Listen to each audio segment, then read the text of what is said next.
여러분들이 이 이력서를 쓴다. 아마 남자분들은 뭐 이력서 다 여러 번 써보셨죠?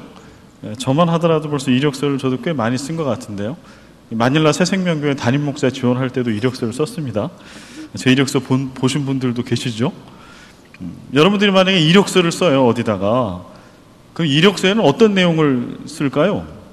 여러분들이 이력서를 쓴다면 여러분의 이력서에는 어떤 내용을 여러분 담으시겠습니까? 하여튼 내가 이 이력서를 보는 사람이 나의 가치를 인정해 줄 만한 모든 것은 다 써야 됩니다. 특별히 내가 이 기업, 어떤 회사에 취업을 한다라고 하면 내가 취업하려고 하는 그 회사와 내가 가려고 하는 그 어떤 분야, 여기에 나는 적임자다라고 하는 학력, 경력, 자격, 인맥도 중요하죠.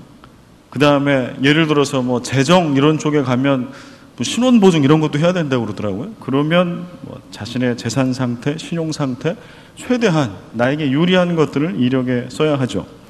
여러분, 이력서 할 때 이력이라고 하는 게 한자로 어떤 의미인지 아십니까? 좀 크게 써주셨으면 좋겠는데, 여러분 잘 안 보이시죠? 보셔도 잘 모르실 수 있으니까. 이자는 저도 이렇게 잘 모르겠어요. 역자는 하도 역사할 때 역자를 많이 봐서. 이자는 여튼 이력은 이겁니다. 이 한자로 이자는 발불리, 신리. 신은 그냥 신발 얘기합니다. 신발. 밟다 내지는 신 이런 뜻입니다. 이자는. 그 다음에 역자는 지낼 역, 자취라고 하는 뜻이죠.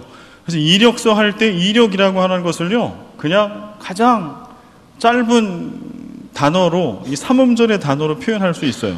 이력이라고 하는 거를. 발자취. 이게 이력입니다. 그 뜻이 그렇습니다. 신은 발이고요. 이는 신, 발이라는 뜻이고요. 역은 자취예요. 발자취예요. 어떤 사람이 이력서를 쓴다라고 할 때 그 이력서를 쓰는 이력이라고 하는 것은 어떤 한 인간의 발자취. 이 사람이 어떤 인생을 살아왔나를 알 수 있고 보여주는 것이죠. 우리가 만약에 이력서를 쓴다고 하면 그 이력서에는 우리의 자랑을 담아야 합니다. 우리의 장점을 담아야 합니다. 오늘 본문 말씀 갈라디아서 1장 11절부터 갈라디아서 2장 10절까지는요, 바울의 이력서예요. 바울의 이력. 바울이 자기 자신을 갈라디아 교회에 자신의 인생의 발자취를 소개하는 겁니다. 그러면 뭘 써야 합니까? 거기에 내 자랑을 써야죠. 나는 이런 사람이야, 알아줘. 이력서에 그런 거 쓰는 거 아닌가요? 그리스도인의 이력은 어떠해야 할까요? 다시 얘기하면 여러분들의 자랑은 무엇입니까? 오늘 본문 말씀을 통해서 예수 그리스도를, 부활하신 예수 그리스도를 만난 바울은 그의 인생의 발자취, 그의 인생의 자랑을 뭐라고 얘기하고 있는지, 우리가 그 말씀 속에서 우리는 우리 인생 가운데 무엇을 자랑하고 살아가는지, 무엇을 의지하고 살아가는지 좀 비교하고 돌아보면서 다시 한번 예수 믿는 이로서의 본분을 찾아가는 복된 시간이 되기를 바랍니다. 오늘 11절 말씀 같이 한번 읽어볼까요? 11절 말씀 시작. 형제들아, 내가 너희에게 알게 하노니 내가 전한 복음은 사람의 뜻을 따라 된 것이 아니니라. 11절에요, 바울이 지금 자신의 이력 중에 넘버원, 나를, 내가 내 인생의 발자취를 소개하고 나를 소개하는 데 있어서 절대 빼놓을 수 없는 가장 가치 있는 거 하나, 이게 뭔지 아냐 여러분? 갈라디아 교인들이요, 그게 뭔지 아십니까? 뭐라고 얘기하고 있는가요? 내가 전한 복음. 이게 바울의 1번 되는 자랑. 바울은 자신의 이력을 소개할 때 복음을 먼저 얘기합니다. 이 얘기는 내가 여러분들에게 전한 그 복음을 빼고는 바울이라고 하는 사람은 설명할 길이 없습니다 라고 하는 거예요. 내가 여러분들에게 전한 그 복음을 빼고는 다른 어떤 것을 내가 여러분에게 준 것이 있고 여러분이 받은 것이 있다라고 할지라도 복음보다 더 가치 있는 것은 없습니다 라고 하는 뜻입니다. 내가 전한 복음. 여러분을 만약에 누군가에게 소개한다, 여러분의 이력 중에 최고의 이력 하나를 소개한다라고 하면 여러분은 뭐를 소개하시겠습니까? 여러분 통장의 잔고를 소개하실까요? 혹시 저에게 그렇게 소개하면 제가 약간 주눅들지 모르겠습니다. 제 통장의 잔고는 마이너스는 아니지만 많지는 않으니까. 그러나 정말 그럴까요? 여러분의 학력을 자랑할까요? 여러분의 뛰어난 외모와 식스팩과 미모를 자랑할까요? 아니면 여러분의 자녀들의 수? 뭘 자랑하시겠습니까? 오늘 바울의 이력, 바울의 자랑에 주목하십시오. 그리스도인은 복음을 자랑해야 합니다. 내가 만난 복음, 내가 아는 복음, 내가 여러분들에게 전한 복음. 저도 오늘 이 말씀을, 이 설교를 준비하면서 제 안에 그런 바람이 생겼어요. 여러분과 함께 어떠한 일정의 세월을, 기간을 함께 보낸 이후에 제가 제 인생을, 마닐라 새생명교회에서의 제 삶을 돌아볼 때, 나도 이렇게 자랑할 수 있으면 좋겠다. 내가 여러분들에게 자랑할 수 있는 거, 내 돌아온 지난 얼마의 세월 동안 내가 여러분에게 얘기할 수 있는 거, 준 거 중에 가장 가치 있는 거 하나는 내가 전한 복음이었습니다. 여러분, 나를 기억할 때 다른 어떤 것들은 기억하지 않아도 좋습니다.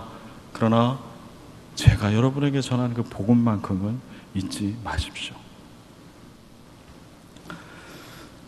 오늘 사도 바울은 이렇게 얘기합니다. 내가 전한 복음이라고 얘기하면서 12절에, 우리 12절도 같이 한번 읽어볼까요? 시작. 이는 내가 사람에게서 받은 것도 아니요 배운 것도 아니요 오직 예수 그리스도의 계시로 말미암은 것이라. 11절 12절에 바울이 자신의 이력 중에 넘버원, 내가 자랑할 것 딱 하나 있어, 가장 가치 있는 거, 그거는 바로 복음이야 라고 얘기하면서 이 복음을 설명할 때 예수 그리스도의 계시로 말미암은 것이다 라고 이렇게 쓰고 있습니다. 복음이 어디서부터 왔는가 라고 쓰고 있어요. 복음이 어디서부터 왔다라고 얘기하고 있는가요? 계시라고 하는 것은 감추어진 것이 드러나다라고 하는 뜻입니다. 예수 그리스도의 계시라고 하는 뜻은 예수 그리스도께서 직접 다메섹 도상에서, 바울은 다메섹 도상에서 부활하신 예수를 만났잖아요. 복음을 만났잖아요. 그러니까 첫 번째 우리가 이 본문 말씀을 해석할 수 있는 것은 이거예요. 부활하신 예수 그리스도, 살아계신 예수 그리스도께서 직접 나에게 복음이 무엇인지를 보여주셨다. 드러내 보여주셨다. 이게 예수 그리스도의 계시. 그 다음에 또 하나는 뭔고 하니, 그 예수 그리스도를 만난 그 이후부터 내가 예수 그리스도를 믿고 살아가는 동안에 나는 복음이 무엇인지를 느끼고 먹고 내 삶으로 살아내고 호흡하고 느끼고 실천하고 전하고, 이 모든 것들을 다 그리스도의 계시로 말미암은 것이다라고 쓰고 있죠. 그리고 11, 12절에 보면 복음, 그리스도의 계시로 드러난 복음의 반대편에 서 있는 것이 무엇인지를 쓰고 있는데, 그것은 바로 사람이 등장해요. 복음의 반대에 항상 사람이 등장합니다. 그래서 우리가 그리스도인으로서 우리의 이력에 우리가 자랑할 수 있는 것은 딱 두 가지예요. 이게 아니면 이거예요. 우리가 복음을 자랑하지 않아. 그럼 뭘 자랑할까요? 사람에 관계된 것들을 우리는 자랑하게 될 것입니다. 오늘도 11절에 보면 복음을 얘기하면서 내가 전한 복음은 사람의 뜻을 따라 된 것이 아니다라고 얘기합니다. 복음을 자랑하지 못하는 삶, 자랑할 것 중에 복음이라고 하는 것이 없는 그리스도인의 삶에는 뭐가 있다고요? 사람의 뜻을 따라 살아가는 게 있어요. 주님의 뜻이 아니고 사람의 뜻. 그 다음에 12절에 보면 이는 내가 사람에게서 받은 것도 아니요 배운 것도 아니요 사람의 뜻, 사람의 지식. 바울은 확실히 얘기합니다. 내가 여러분들에게 자랑할 것은 사람에게서 난 것이 아닙니다. 사람의 뜻도 아니고요 사람에게서 받은 지식도 아닙니다. 그러나 우리는 바울을 알지 않습니까? 바울이 자랑할 것이 많이 있잖아요. 사람과의 관계 속에 얽혀있는 많은 것들이 있지 않아요? 유대인 중에 유대인, 가말리엘, 당대의 양대 산맥이라고 하는 랍비 중에 랍비, 가말리엘이라고 하는 선생으로부터 배운 그런 수제자, 사람의 뜻, 사람의 지식, 나면서부터 로마의 시민권을 갖고 태어난 그의 신분, 자랑할 게 너무 많죠. 만약에 여러분이 바울의 그런 삶의 이력을 갖고 있다라고 하면, 이력서를 써보라고 하면 여러분 뭐 쓸까요? 그거 쓰지 않을까요? 나는 태어나면서부터 로마의 시민권을 가지고 지금까지 있습니다. 나는 가말리엘의 선생 밑에서 배운 수제자입니다. 나는 율법의 대가입니다. 내가 교회를 얼마나 핍박했는지 아십니까? 하나님을 사랑하고 율법을 사랑하는 그 정신으로 나는 내 사비를 털어서 다메섹까지 갔고요. 유대 땅 전역을 다니면서 내가 율법의 수호자로서의 역할을 감당했습니다. 이게 내 자랑입니다. 그러나 지금 바울이 자랑하는 것은 사람과 관계되는 것은 아무것도 없어요. 그러면 지금 바울이 자랑하고 있는 복음이라고 하는 것, 예수 그리스도의 계시라고 하는 것은 무엇을 얘기할까요? 예수 그리스도의 계시. 세 가지를 볼 수 있어요. 예수 그리스도의 계시, 곧 복음의 내용을 얘기하는 건데 세 가지. 첫 번째는 예수가 누구인가라고 하는 거예요. 이게 예수 그리스도의 계시, 복음의 내용 1번입니다. 예수가 누구인가? 여러분에게 예수는 누구입니까? 여러분에게 예수 그리스도는 누구신가요? 바울에게 예수 그리스도는 삼위일체 하나님, 하나님의 아들 예수 그리스도, 완전한 신, 완전한 인간, 이 땅에 나를 구원하시기 위해서 이 땅에 오신 하나님의 아들, 하나님 자신. 그렇다면 여러분에게 예수 그리스도는 누구인가요? 우리는 지금 바울의 얘기를 배우고 있죠. 듣고 있죠. 근데 정말 중요한 것은 우리의 신앙이죠. 나에게 예수 그리스도는 누구인가? 여러분들에게 예수 그리스도는 혹시 뛰어난 인간 아닙니까? 아니면은 피상적으로 좀 존경할 만한 그러한 분? 내가 좀 의지할 만한 그런 존재? 혹시 예수님이 거기에 그치고 있지는 않습니까?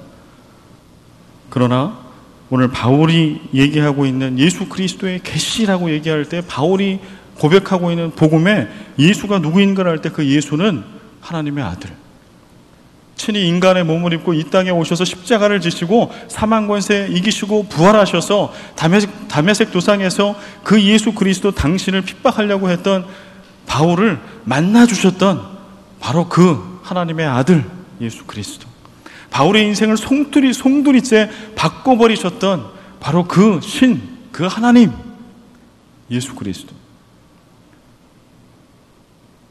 여러분에게도 예수 그리스도는 여러분의 인생을 바꾸신 분 맞습니까? 바울에게 예수 그리스도는 그의 인생을 바꾼 사람이에요. 교회를 핍박하고 예수 믿는 사람들 잡아 가두던 그의 인생, 율법이 그의 인생에 최고의 가치가 있다라고 생각해서 거기에 목매고 살았던 바울. 그러나 그의 인생이 180도 바뀌죠. 인생의 가치가 바뀌어요. 가치관이 바뀌어요. 사고 구조가 바뀌어요. 인생의 소중한 것, 삶의 목표, 모든 게 바뀌어요. 다시 묻습니다. 여러분에게 예수 그리스도는 누구십니까? 바울이 얘기한 그 예수 그리스도가 여러분의 예수 그리스도 맞습니까? 그래서 바울의 인생이 바뀐 것처럼 여러분의 인생이 얼마만큼 바뀌셨습니까? 예수 그리스도를 만나기 이전에 여러분의 인생의 삶의 목표와 여러분의 가치, 삶의 가치와 지금 여러분의 삶의 가치, 가장 가치 있는 것과 여러분이 살아내려고 하는 삶의 목표는 같습니까? 다릅니까? 오늘 이 수요일날 3일 저녁에 진지하게 하나님 앞에, 복음 앞에 대답하실 수 있기를 바랍니다. 예수 그리스도의 계시는 그거예요. 바울이 얘기하는 예수 그리스도의 계시, 그가 만난 예수 그리스도. 우리는 성경 말씀을, 저는 목사이기 때문에 이렇게 말씀을 계속 전하는 자의 자리에 서는데요, 여러분 중에서 성경 교사들이 계시고 또 많이 듣게 되시죠. 그럴 때 우리가 이렇게 실수할 수 있는 부분이 있어요. 그건 뭐냐 하면 마치 학생들이 학원에 다니는 것과 비슷한 그런 오류예요. 학원을 다니는 게 잘못됐다는 게 아니라 학원을 다니면 강사 선생님이 막 설명을 해주잖아요. 듣고 있으면 기똥 차요. 제가 수학을 잘 못했는데 그래서 제가 학원을 다녔어요. 학원 가서 앉아있으면 제가 수학 천재인 것 같아요. 내가 이걸 왜 몰랐지? 막 쫙쫙쫙 푸는데요, 그걸 딱 듣고 있으면 다 풀려요. 그러나 와서 제가 풀려고 그러면 하나도 안 풀려. 누구의 실력이에요? 학원 선생의 실력이죠. 내 실력이 아니더라고. 그러니까 저 혼자 가서 그거 깨달은 걸 가지고 막 열심히 해가지고 이걸 했어야 되는데 제가 듣기만 하고 그냥 학원 선생의 강의에 심취해가지고 야 좋다 잘한다 이러고 끝났죠. 그러니까 수학을 계속 못하게 되더라고. 그런데 수학을 전공한 아내를 만날 줄은 꿈에도 몰랐죠. 하나님의 섭리죠. 마찬가지. 우리가 바울의 얘기를 들어요. 바울이 내 인생에 가장 자랑할 것은 복음 하나라고.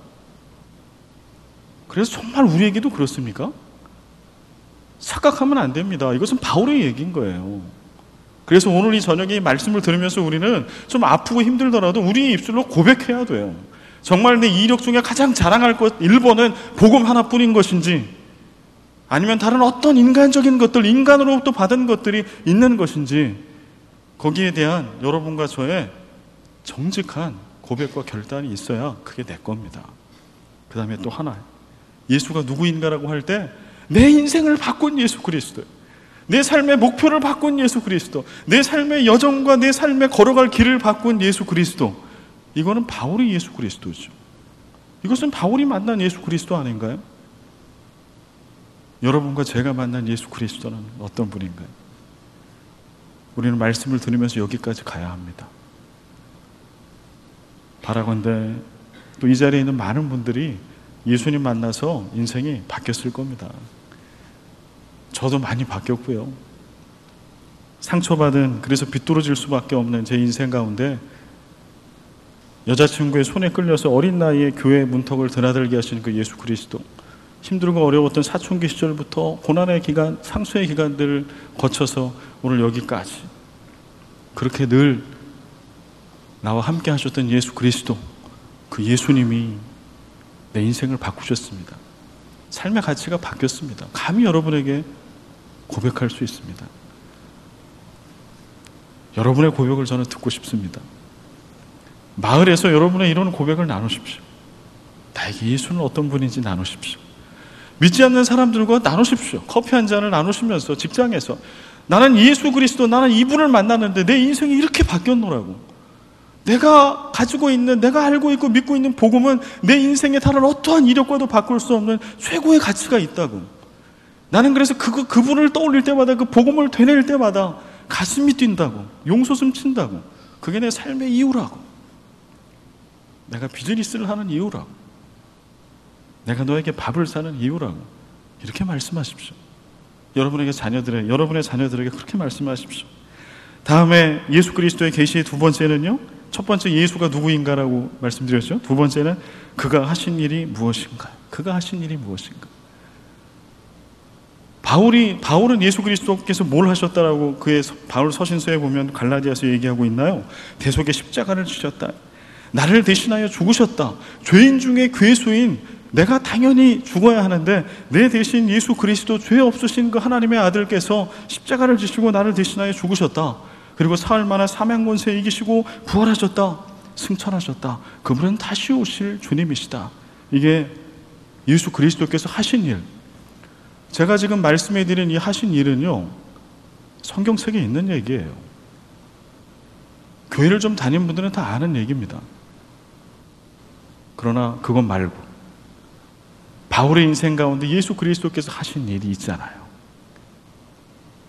천하의 율법에 미쳐서 살아가고 있었던, 아무 의미가 없고 생명이 없고 구원으로 인도할 능력이 없는 그 모세의 율법 하나만을 붙들고 그렇게 살아가며 예수 그리스도를 핍박했던, 교회를 핍박했던 그를 부활하신 예수님 친히 찾아가 주셔서 그의 인생을 완전히 180도 바꿔서 하나님의 나라의 일꾼으로, 오늘 본문에서도 고백하는 것처럼 이방인에게 복음을 전하는 자로, 예수를 전하는 자로 하나님이 삼아주셨잖아요.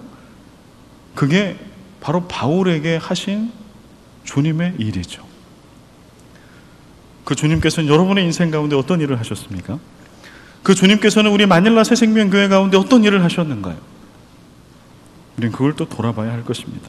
세 번째, 그리스도의 계시, 복음의 세 번째는요, 그가 하신 일이 오늘 나와 무슨 상관이 있는가라고 하는 거예요. 예수 그리스도께서 2000년 전에 하신 그 일이 오늘 나와 무슨 상관이 있는가? 예수 그리스도를 믿는 믿음 안에 죄로 인하여 죽었던 나를 다시 살리신 그 사건, 그리고 그리스도 안에서 나를 다시 태어나게 하셔서 부활의 소망을 갖게 하신 그 사건, 하나님의 나라를 세워가게 하신 그 사건, 이것이 오늘날 나와 무슨 관계가 있냐? 내가 가정의 아빠로 엄마로 교회의 목사와 장로와 권사와 집사와 성도로 있을 때, 일터에서 사장으로 있고 회장으로 있고 내지는 직원으로 있을 때 예수께서 이 땅에 오셔서 하셨던 그 일이 나와 무슨 상관이 있느냐라고 하는 거예요. 바울은 그게 상관이 있다라고 얘기하는 거거든요. 이 모든 것들, 제가 말씀드린 1, 2, 3 세 가지, 이 모든 것들, 예수 그리스도의 계시, 복음은 사람과 그에 따른 환경에 전혀 영향을 받지 않는 것들이에요. 맞습니까? 우리는 때때로 우리 인생 가운데 벌어지는 예상치 못한 그런 불행한 사건 내지는 돌발 상황 때문에 우리가 불행하다라고 생각해. 나는 안 된다라고 얘기를 해요. 그러나 지금 바울이 얘기하고 있는 그리스도의 계시, 복음은요, 다른 어떤 환경에 영향을 받지 않는 것들이에요. 오늘 그 복음의 선한 영향력들이 오늘 여러분과 제 가운데 있는 것을 믿으시기를 바랍니다. 이것은 환경을 뛰어넘습니다. 시간도 뛰어넘습니다. 공간도 뛰어넘습니다. 사람의 어떤 영향력도 뛰어넘습니다. 심지어는 사단과 어둠의 권세들의 공격도 다 차단합니다. 이게 복음의 역사입니다. 그 복음이 오늘 여러분과 제 인생 가운데, 삶 가운데, 이 교회 공동체 가운데 역사하고 계시다라고 하는 거예요. 이번 주 주일날 또 계속 풀어서 설명을 해드리겠지만, 그렇기 때문에 그리스도인의 삶은 소망이 있어요. 내 이력대로만 살면 소망이 있다가 절망이 있다가 소망이 있다가 절망이 되다가 이러다 늙다가 그냥 가는 거죠. 그러나 부활의 소망을 안고 사는 그리스도인에게는 이 모든 환경의 변화가 의미 없어요.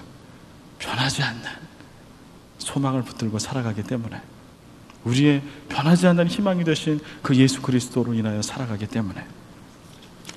다음이요. 오늘 13절, 14절의 말씀, 또 15, 16절의 말씀에 보면은요, 바울의 삶에 이 전환이 일어났던 것을 알 수가 있습니다. 우리가 예수 그리스도를 진정으로 만나게 되면, 우리가 믿는 거는 다 믿어요. 그죠? 난 예수를 나의 구주로 믿어, 고백해. 그래, 난 교회 다녀, 나 세례 받았어. 뭐 이렇게 다 할 수 있다라고 하는 거예요. 그러나 정말 예수를 진정으로 만났는가? 본어게인 했는가? 인격적으로 만났는가? 바울처럼? 이러면 좀 내용이 달라집니다. 지금 바울은 예수님, 부활하신 예수님을 다메섹 도상에서 만나고요, 그 인생 가운데 계속해서 만나죠. 그래서 목숨 걸고 그가 1차, 2차, 3차의 선교 여행을 하는 거 보면 복음 위에, 예수 위에는 그에게 가치 있는 게 어떤 것도 없어요. 그래서 목숨을 거는 거예요, 그 복음에. 그렇게 예수 그리스도를 진짜로 만난 사람의 삶에 가장 큰 변화가 뭔지 아십니까? 13, 14절 볼까요? 13, 14절의 본문에 보면 주어가 뭘로 시작해요? 내가. 요 내가라고 쓴 거에는 예수 만나기 이전입니다. 읽어볼까요? 13, 14 시작.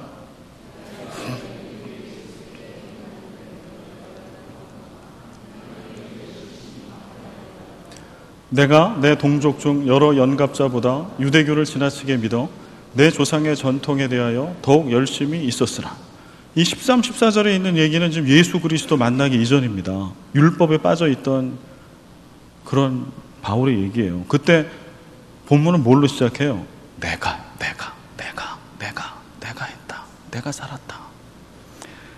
그런데 진짜 바울이 예수 만나고 어떻게 바뀌는지 볼까요? 15, 16절 같이 읽겠습니다. 시작.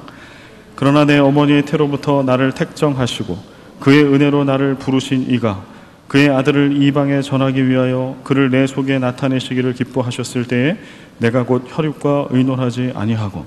15, 16절 보십시오. 주어가 뭔가요? 그의 은혜로 나를 부르신 이가. 이게 주어잖아요. 주의 은혜로 나를 부르신 이는 누굽니까? 주님, 하나님, 주님. 말씀의 인생의 주어가 바뀌어요. 내가 이거 했어, 내가 이거 했어, 나는 이런 사람이야, 나는 어땠어, 이렇게 얘기했던 바울이 예수를 진정으로 깊이 만나고 나니까 그의 인생에 나는 온데간데 없어져요. 그리고 다 뭔 얘기예요? 다 예수님 얘기예요. 다 주님 얘기예요. 주님께서 나를 택정해 주셨고, 주님께서 나에게 은혜를 불러주셔서, 주님께서 나를 이방에 복음을 전하는 자로 나를 보내주셨고, 그 사명을 주셨고, 주님께서 바울처럼 주님을 인격적으로 만나게 되면 이런 변화가 일어납니다. 그러나 이 변화는 갑자기 한순간에 오진 않아요. 바울도 우리가 사도행전을 보면 그냥 확 드라마틱하게 바뀐 것 같죠? 그러나 실제로 그렇지 않은 것을 갈라디아서를 보면 알 수 있어요. 바울이 다메섹 도상에서 부활하신 주님 만나고 바로 그가 사도의 그 위대한 직분을 수행하지 않습니다. 그는 예루살렘으로 사도들을 만나러 가지 아니하고 오늘 본문 말씀 보면 아라비아 광야로 가. 그리고 그의 고향 낙향하는 건데요, 가면 별로 재미없는 실패자로서 그의 고향으로 갔다. 아라비아 광야, 고향, 이게 3년입니다. 그 기간에 그는 철저하게 인생의 주어가 나로 시작했던 것을 예수 그리스도로, 주님으로 다 바꿔요.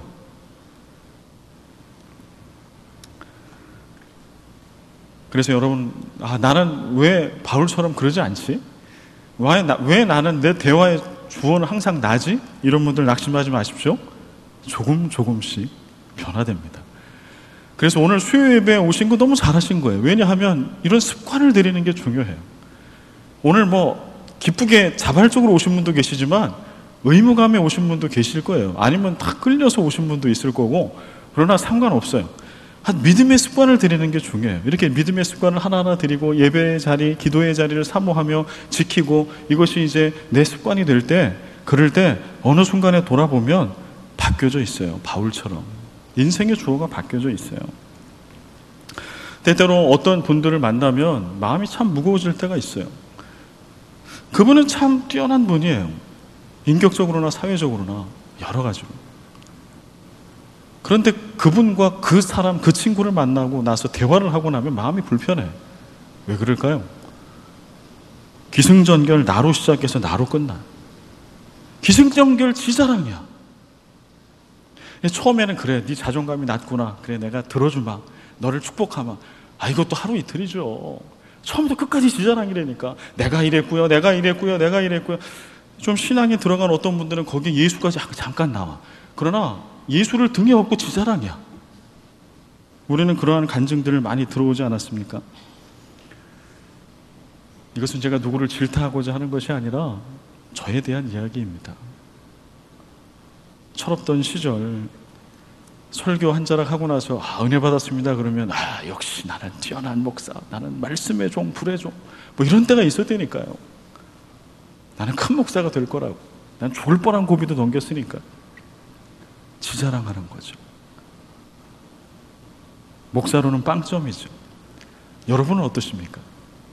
바울은 자기가 자랑할 게 너무나 많이 있었던 사람인데요, 그래서 그가 과거 얘기하면 자꾸 내가 나오는 거예요. 나는 이랬어, 나는 이랬어, 나는 이랬어. 그런데 그런 그가 예수를 깊이 만나고 나니까 주어가 바뀌어요. 주님이 나를 택하셨어, 주님이 나를 보내셨어, 주님이 이런 일을 하셨어. 저는 여러분과 저도 우리 대화와 인생의 주어가 바뀔 수 있기를 간절히 소원합니다. 그래서 우리가 이야기할 때, 그래서 서로 은혜 받는 거죠. 주님이 이렇게 하셨어요, 주님이 이렇게 하셨어요. 다 알아, 그가 뛰어나고 훌륭한 사람인지를. 그런데 주님이 했대네요. 주님이 그렇게 하셨대네요.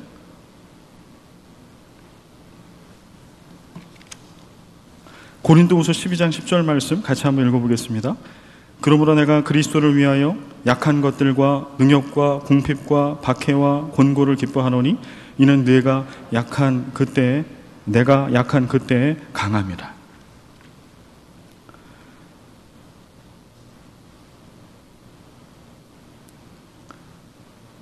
바울이 예수를 깊이 만나니까요, 그의 인생에 좀 괴로웠던 시절, 약점, 그렇게 드러내서 자랑할 거리가 되지 않았던 그러한 연약함의 때들이 그가 자랑하려고 하는 자랑거리가 되고 있는 것을 알 수 있습니다.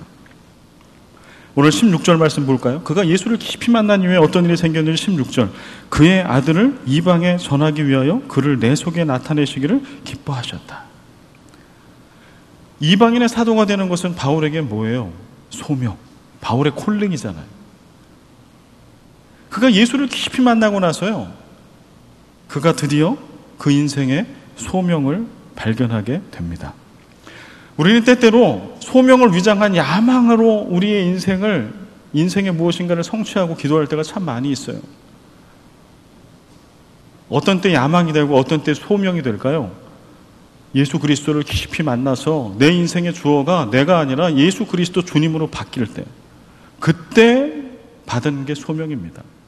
그러나 여전히 내 인생의 주인은 나예요. 내가 내 인생의 계획표를 다 세워. 그럴 때 세워지는 것은 뭐예요? 야망. 그게 심지어는 정말 큰 교회가 되는 거고 좋은 목사가 되는 거라 할지라도, 그리고 내가 그렇게 해서 내가 이렇게 올랐을 때 내가 착한 일을 하겠다고, 선한 일을 하겠다고 아무리 무엇을 갖다 붙여도 그건 야망. 왜냐하면 인생의 주어가 누구예요? 나예요. 그러니까 그것은 누구를 위한 거예요? 나를 위한 거예요. 포장된 거예요. 여러분 거기에 속지 마십시오. 오늘 바울은 주님을 깊이 만나고 인생의 주어가 바뀌면서 드디어 평생 그가 주를 위해서 무엇을 해야 할지 인생의 소명을 찾게 되고 발견해요. 여러분들은 여러분의 소명을 발견하셨습니까? 찾으셨습니까? 여러분의 자녀들, 여러분의 집안에 있는 자녀들은 어떻게 하나님께서 그들에게 주신 소명을 찾은 것 같습니까? 언제 찾는다고요? 예수를 깊이 만나고 인생의 주어가 바뀔 때, 그때 소명이 주어져요. 여러분 그거 다 찾기를 바랍니다. 마지막, 주님을 만나면 삶의 의미가 바뀌고 삶의 목적이 바뀌게 됩니다. 15절 말씀 같이 한번 읽어볼까요? 시작. 그러나 내 어머니의 태로부터 나를 택정하시고 그의 은혜로 나를 부르신 이가. 15절 말씀에 보면은요, 여기 좀 뭔가 이 문자적으로는 좀 말이 안 되는 구절이 있어요. 뭐냐 하면 내 어머니의 태로부터 나를 택정하시고요, 그의 은혜로 나를 부르시니. 이건 말이 됩니다. 왜냐하면 바울이 다메섹 도상에서 그의 인생의 부르심을 받았잖아요. 그러니까 바울을 주님의 은혜로 불러주신 거, 주님이 부르신 거 맞죠. 그러나 앞에 있는 것은 말이 안 돼요. 왜냐하면 그가 태어나면서부터 다메섹 도상에 이를 때까지 그는 뭘로 살았어요? 철저히 뼛속까지 유대인으로 살았죠. 율법주의자로 살았죠. 그런데 어떻게 감히 어머니의 태로부터 나를 택정하셨다, 나를 택하셨다, 구별하셨다, 이렇게 쓸 수 있을까요? 이건 뭔가 말이 안 되지 않습니까? 그러나 말이 됩니다. 바울에게는 주님을 만나면 삶의 의미가 바뀌기 때문에 그래요. 현재의 삶의 의미가 바뀌어요. 내 미래에 내가 살아갈 삶의 의미가 바뀌어서 목표가 바뀌어요. 그런데 또 뭐까지 바뀌냐면 과거의 내 인생도 바뀌어요. 의미가. 과거에 내가 살았던 인생의 의미가 바뀐다고. 바울이 얘기하잖아요. 과거의 그의 인생에 정말 가치 있다라고 여겼던 그의 이력의 화려한 그런 스펙들, 그걸 바울은 뭐라고 얘기해요? 예수 만나고 나서 배설물과 같다. 의미가 바뀌어요. 그리고 나서 오늘 고백합니다. 내 어머니의 태로부터 나를 택정하시고. 하나님께서 나를 이방인의 사도로 부르신 것은 다메섹 도상에서부터가 아니라 내 어머니의 태에 내 생명이 만들어질 때부터 하나님은 나를 사랑하시고 나를 구별하시고 나를 택정하시고 나를 부르셨다. 인생의 바울의 과거의 그의 삶의 의미가 바뀌어요.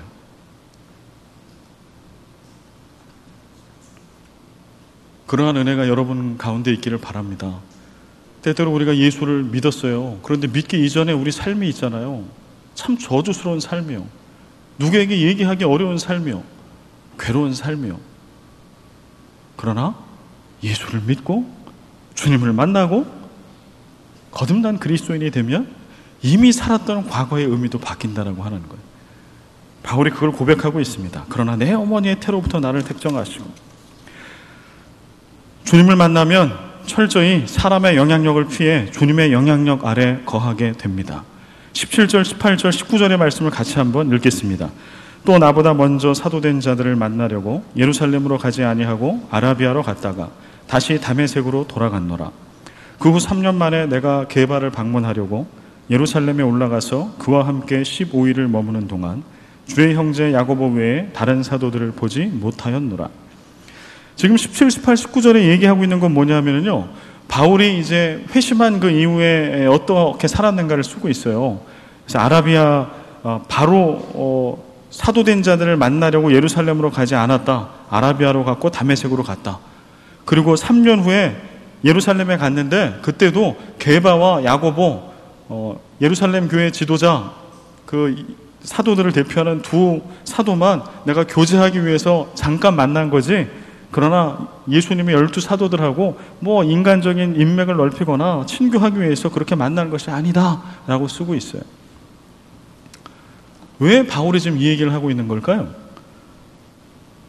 주님을 만나면 철저히 사람의 영향력을 피해서 주님의 영향력 아래 거하게 됐던 그의 삶을 지금 고백하고 있는 겁니다.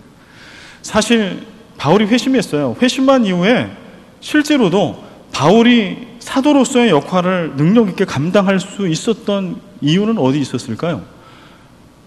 예수님의 12제자 사도들이 바울을 받아준 거예요. 그 다음에 그 이전에 안디옥 교회의 지도자였던 바나바가 바울을 천거하잖아요. 그러니까 옛날에 교회를 핍박했던 바울이 이미 교회 지도자로 있었던 그런 리더들과 교회의 신뢰를 받지 않고서는 그는 사도로서의 사역을 할 수 없는 일이라고 하는 거예요. 그러면 그가 은혜 받았어요. 그가 예수를 알게 됐어요. 그럼 인간적으로는 뭘 먼저 해야 되는 거예요? 사도들 내지는 처치 리더들과의 관계를 쌓아야 되는 거예요.